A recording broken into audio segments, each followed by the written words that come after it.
ፓስፖርት ቀላል እኔ እንደውም በጣም በትንሽ በሆነ ገንዘብ ነው የምሰራላቸው። ለአንተ ግን በነጻ እሰራልሃለሁ። ምንም አያሳስብክ፣ ምንም ችግር የለውም። ምክንያቱም የተገናኘንበት መንገድ ትንሽ ልክም አይደለም። ስለዚህ እኔ ደግሞ በዚህ መልኩ እተባበርሃለሁ ማለት ነው። ፓስፖርቱን ካወጣሽልኝ በኋላ በቃ በቀላል መልኩ እዛ አሉ ድርጅቶች ምናምን ከነሱ ጋር ኮንታክት አለኝ። እኔ አንተ መስራት የምትፈልገውን ነገር እንድትገናኝ ያደርግሃለሁ ማለት ነው። ስለዚህ ቤተሰቦችም አንተም ዘላለምህን ስታካ ትኖርም ላይፍህን ትቀይራለህ ማለት ነው። ገባህ? እሺ።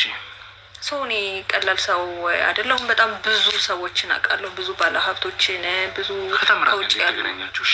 በቃ ስራ አገናኘን። ምን አይነት ስራ? አንድ ላይ የምንሰራው ስራ ነበረ። በዛ መልኩ ተገናኘን። ምን ያክል ጊዜ ሆናችሁ አንቺና ታምራት ከተዋወቃችሁ? ከ2 አመት በላይ ምናምን ይሆነናል። ምን አይነት ነገር ነበር የሚያሰራሽ? እንደዚሁ ፓስፖርቶቹ ወይንስ ሌላ ምን? በስራ አጋጣሚ ነበር የምንተዋወቀው ሌላ ጊዜ። እሺ። በዛ መልኩ የሚያስመጣቸው እቃዎች ነበሩ ከውጭ እና እነዛን እቃዎች ደግሞ እኔም እንትን ነበረ እረከብ ነበረ፣ ከሱ ያመጣልኝ ነበረ። በዛ መልኩ ነው የተዋወቅ ነው። ስለዚህ ፓስፖርት ምናምን ደግሞ ብዙ ጊዜ ሌላም በሱ በኩል የሚመጡ ሰዎች አሉ፣ ጓደኞቹ ምናምን እሰራለሁኝ ማለት ነው። በቃ አሁን የተግባባን ይመስለኛል አይደለም? እሺ ተግባብተናል። ግን ደግሞ ስለዚህ በቃ የወጣትነት ማለት እንደዚህ ነው። በቃ ተግባባን አይደል? እኔ አሁን እያልኩሽ ያለሁት እኮ እንጂ አሁን መጫጫሁ ምናምን እኔ እንደዚህ ማለት እንደዚህ አይነት አራዳ መሆንህን በቃ ሲጀመርም መጀመሪያ ላይ ክህደት እንደዚህ እኮ አሁን እኮ መጨቃጨቃችን ብቻ ሳይሆን ግን ደግሞ ስለ ታምራት ብዙ ማወቅ ያለብኝ ነገር አለ። እኔም መጥቀም ያለብሽን ነገር ችግር የለውም፣ መስማማ ባለብን ነገር ችግር የለውም። ታምራት እስቲ ምን አይነት ነገሮችን ነበር ከዚህ በፊት የሚያመጣልሽ ወይም ደግሞ አብረሽ የምትሰሪው ስራ ምን አይነት ስራ ነበር?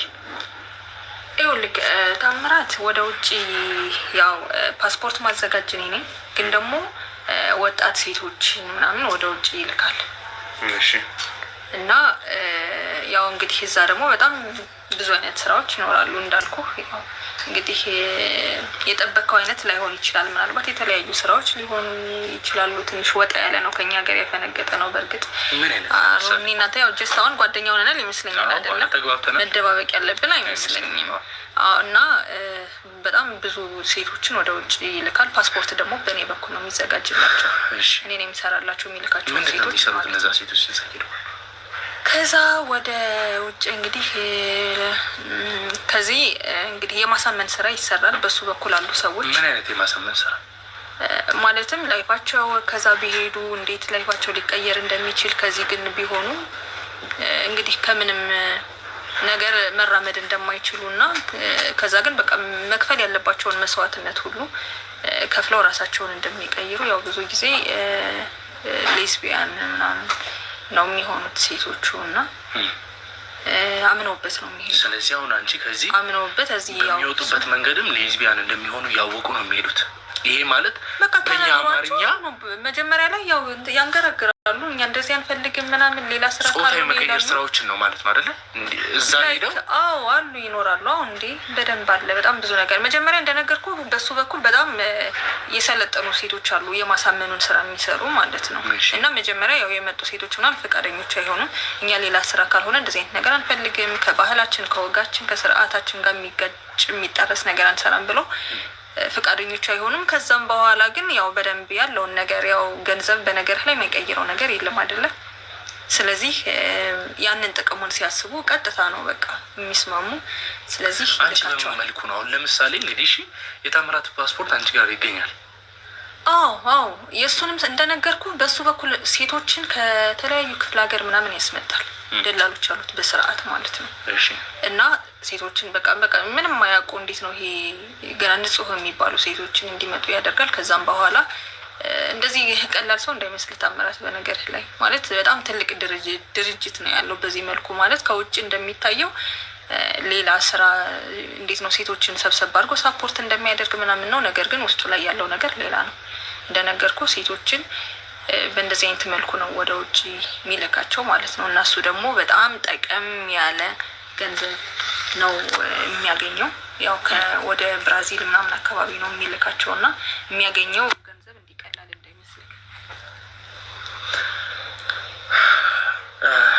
አሁን የታምራት ፓስፖርት እጅሽ ላይ ስለሚገኝ ስለሱ ነው ዲቴል ማወቅ የምፈልገው። እና ታምራት ከዚህ ሀገር መውጣት ይፈልጋል። ለዛ ነው ማለት በፊት ያው እሱ የመሄድ ሀሳቡ ምናምን አልነበረውም። ግን አሁን ላይ ትንሽ ሰዎች ምናምን ልክ ያልሆኑ ነገሮች ወደ እሱ እየመጡበት ነው። እናንተም እየተከታተላችሁት ይመስለኛል።